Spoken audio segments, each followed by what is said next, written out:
من میرم میبینیم کنیم هیچی نداره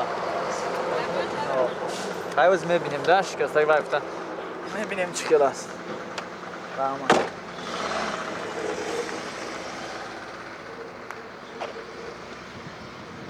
این است خربزه در شهرک حصار.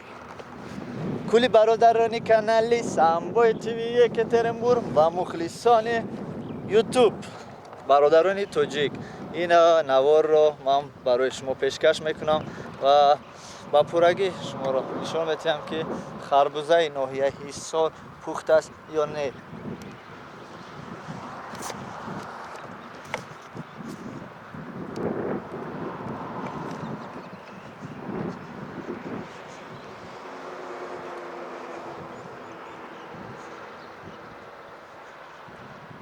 سلام علیکم. در اومدم کی؟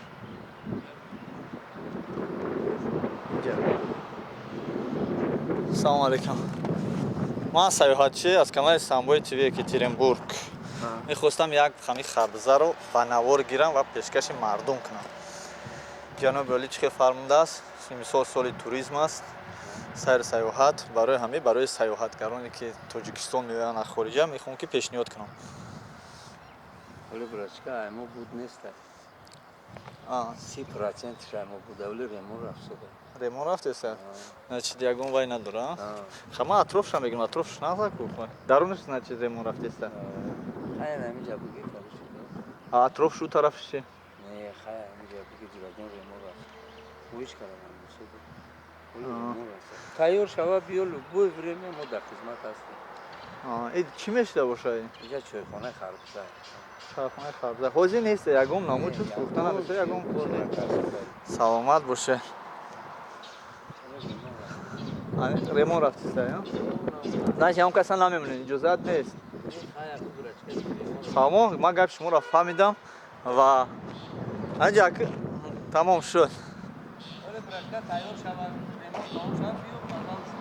ما از شهر یکترینبورگ برادر 3 روز وقت دارم برایم که اومدم که با نوار گیرم. فهمو گپ شما را ما فهمیدم برادر ایدی غلبم برا. سلامت باش برادر عزیز. این کس البته با ما رسوندن که ریمون رفته است تعمیر رفته است خربزه ولی خام است 30% پخته است و خام است. البته ما این سخن را فهمیده از راه گشتیم چخیلی که با ما گفتم ما فهمیدیم که درونش ولی تیار نیست. این چایخانه شهرک حصار چایخانه خربزه نام دارد.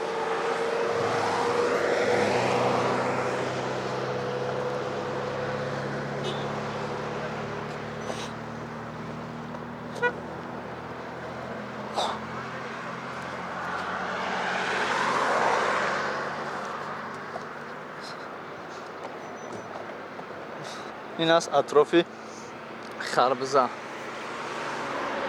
چایخانه خربزه از ناحیه از شهرک حصار قریب چند کیلومتر دور است و به این در اینجا تکنیکش بسیار ماشین بسیار است.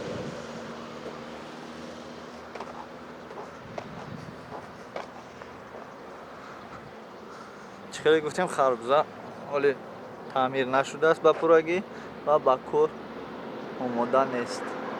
تشکر زیاد کلی مخلصان کانال سامبای تیوی یکترینبورگ و کانال یوتیوب. امروز من بودم با نوار بردار از کانال سامبای تیوی یکترینبورگ پرویز. تشکر زیاد تا بازدید. شما انتظار شوید ویدیوهای نو با نوی ما را از ناحیه های توبه مرکز.